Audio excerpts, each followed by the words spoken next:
Vamos para o nosso último Jupyter Notebook com as visualizações de 44 a 50. Você achou que era brincadeira, que nós íamos construir 50 visualizações, não é? Não. E não construímos apenas as visualizações. Nós ainda trabalhamos na análise e pré-processamento dos dados e ainda na interpretação de cada um dos gráficos. Mas não acabou, tem mais. Vamos para os últimos agora. Nesse Jupyter Notebook, nós vamos trabalhar com um dataset que já tínhamos trabalhado em outro Jupyter Notebook neste capítulo. Aquele dataset que contém o padrão de compras de consumidores em um shopping center. Nós criamos uma cópia do dataset, agora o dataset número 7, só para deixar tudo bem segmentado, não é? Para poder deixar os Jupyters totalmente independentes. Então eu vou retornar aquele conjunto de dados, vou fazer uma rápida preparação dos dados e vou criar gráficos diferentes, analisando outras questões, outras características do padrão de compras de consumidores em um shopping center. Vamos lá? Aqui nós temos versão Python usada no trabalho, depois pacote Watermark, aqui toda aquela família de pacotes que usamos o tempo inteiro. Aliás, deu para perceber como esses 4 pacotes são formidáveis, não é? Pandas, NumPy, Matplotlib, Seaborn formam juntos uma grande plataforma de análise de dados totalmente gratuita. Não se paga um centavo de licença de software e você já pode customizar as funções desses pacotes se você quiser. Realmente muito bom poder trabalhar com essas ferramentas. Na sequência, as versões, lá estão elas. Vamos então importar o dataset 7.csv. Depois, na sequência, eu vou definir o número máximo de colunas. Veja que eu estou usando como número máximo de colunas o shape 1 do meu conjunto de dados. O que é o shape no índice 1? O shape indica número de linhas e número de colunas, certo? Vou até passar essa célula aqui para baixo. Então, número de linhas, número de colunas. Você já está cansado de saber que a indexação em Python começa por 0. Então, isso aqui é o índice 0, isso aqui é o índice 1. Eu estou dizendo o seguinte, eu quero visualizar como número máximo de colunas exatamente o número de colunas do meu conjunto de dados.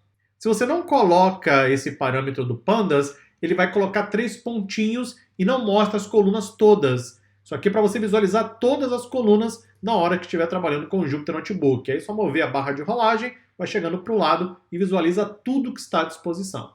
Se não usa isso aqui, ou seja, se você não define o número máximo de colunas do display, ele ia mostrar 3 pontinhos aqui, como eu mostrei inclusive lá no outro Jupyter Notebook. Ok? Na sequência, eu vou fazer a mesma preparação que eu tinha feito também no outro Jupyter. Você sabe que em CAM tem um espaço antes e depois, então vou remover o espaço, vou remover o cifrão, vou remover a vírgula. Depois disso, eu vou verificar se eu tenho valores ausentes, se nós temos na variável income. Vou substituir pela média, fazendo a interpolação. Depois disso, vou visualizar os tipos das variáveis, lá estão. Eu então vou converter data de cadastro do cliente para o tipo datetime. Vou calcular a idade do cliente. Depois vou criar grupo etário. Isso aqui não é faixa etária, ok? Faixa etária é, por exemplo, idade de 10 a 20, de 21 a 30 e assim por diante. O grupo etário é basicamente dividir em 3 grupos: jovem, adulto e idoso. Veja que nós vamos influenciar no resultado, porque eu coloquei aqui a classificação que eu acredito ser para jovem, para adulto e para idoso. Se você não concordar, tudo bem, modifique aqui a escala e pronto, os dois estarão certos. Uma alternativa interessante é você ir até o site do governo do país e verificar como eles classificam jovem, adulto e idoso. Aí você vai ter um respaldo. Olha, eu fiz essa classificação porque o governo diz que é essa classificação. Ok? Isso é uma boa prática quando você estiver apresentando dados para uma audiência. Alguém pode te questionar. Ah, mas quem disse que 25 anos é jovem? O governo disse. Pronto, não sou eu, nem você, nem ninguém. O governo está dizendo. Ah, mas eu não concordo. Ok, então entre em contato com o governo e pede para eles mudarem. Pronto, resolvido o problema. É sempre bom ter um respaldo, ok? Porque, quanto analista de dados, se você não tem respostas para as dúvidas, as pessoas começam a questionar o seu conhecimento. Então sempre tenha um respaldo, sempre tenha uma carta na manga. Isso é fundamental. Estou trazendo para você essas dicas com base na minha experiência. Ok? É terrível você ir para uma apresentação para um cliente ou área de negócio e eles fazerem perguntas para você e você não saber a resposta. O pior ainda, não saber como você chegou ao resultado. Se isso acontecer, você corre sérios riscos de credibilidade. Não faça isso, ok? É melhor dizer que não sabe. Diga, olha, não sei, mas eu vou buscar a resposta. Tudo bem.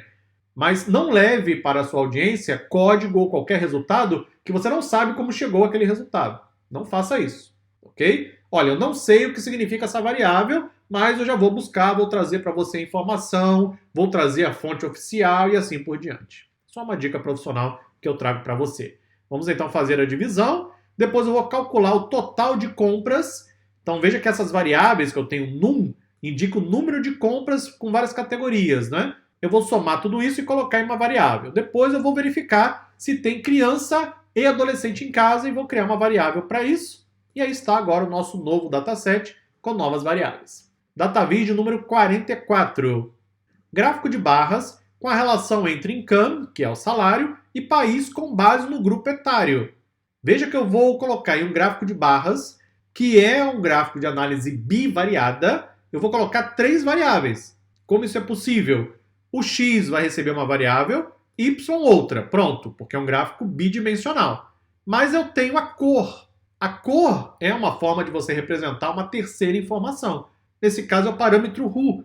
E para ele eu vou trazer o grupo etário que nós acabamos de criar. Depois, os parâmetros, incluindo a paleta de cores, executa e lá está. Veja que eu continuo tendo um gráfico bidimensional para análise bivariada, só que eu tenho 3 variáveis, porque eu incluí uma outra informação, graças à organização do parâmetro de cores. O que nós podemos constatar aqui, por exemplo, no país que é o GER, que é o Germany, não é? Que é a Alemanha, veja que essa barra é a maior de todas, jovem, ou seja, os jovens compram mais na Alemanha.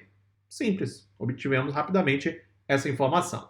Próximo DataVis é o 45. Boxplot com a distribuição da variável total de compras com base na idade. Então estou criando um boxplot, grupo etário no eixo X e o total de compras, aquela variável, aliás, as 2 variáveis que nós criamos, né? E agora a outra no eixo Y. Paleta de cores, depois os labels, executa. O que nós podemos obter aqui de informação? Que, em geral, os idosos compraram mais do que adultos e jovens. Olha só que interessante. Temos também outliers no grupo de adultos, ou seja, pessoas que compraram muito acima da média. São esses pontinhos aqui, bem no topo. Veja que nós temos, em termos gerais, todos os pontos bem próximos da média, ou seja, do ponto médio da distribuição, que é aquele assunto que nós já conversamos em outro vídeo, a distribuição normal, ou seja, você vai ter o comportamento em geral na média, algumas pessoas abaixo, algumas acima da média, mas a grande maioria vai ficar na média. Basta você observar qualquer coisa à sua volta e esse comportamento pode ser validado. DataVis número 46. Boxplot com a distribuição da variável total de compras com base no país. Nesse caso, eu vou ter muito mais países do que eu tenho para grupos etários, certo?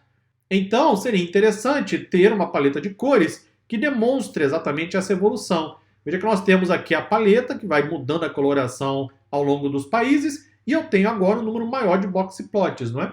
Porque eu tenho boxplot para cada país representando a variável total de compras. O que nós podemos constatar aqui, basicamente? Que nos Estados Unidos, no US, temos outliers, pessoas que compraram muito acima da média, mas que em praticamente todos os países, com exceção do México, que é o último aqui, mas em todos os demais países, as pessoas tiveram um comportamento padrão, ou seja, compraram mais ou menos na média daquilo que se vê para esse tipo de comportamento, para esse tipo de cliente.